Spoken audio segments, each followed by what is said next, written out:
Bueno, pues acabo de llegar a Valencia, hace súper buen tiempo. Hola chicos, ya estamos aquí en Valencia. Tengo varios destinos, así que iré enseñando cositas, lo que vea. Ahora voy a ver si desayuno un poquito y luego comerme una paellita rica. Os dejo, chao.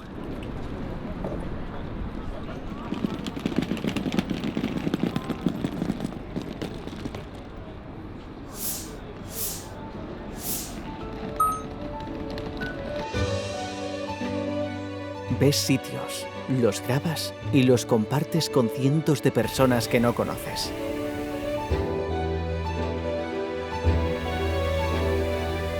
Pero, ¿y si dejas de ver y empiezas a escuchar?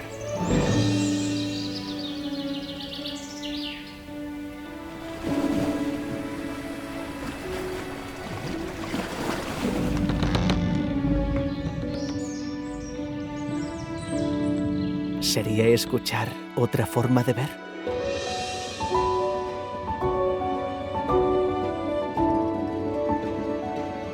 Tal vez descubrirías algo nuevo.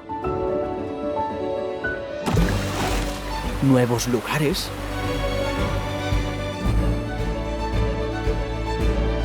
Tradiciones.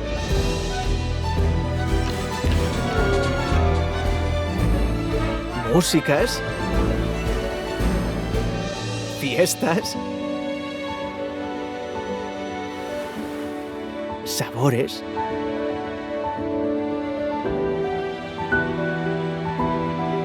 tal vez descubrir sea la mejor forma de compartir.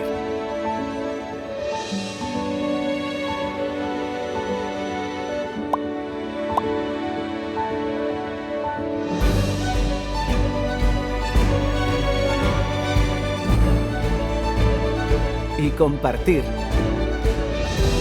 la mejor forma de conocer.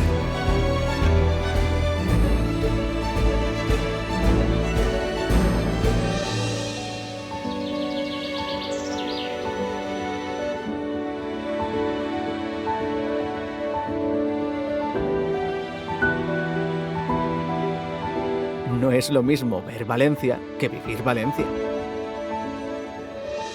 Provincia de Valencia. Espectacular.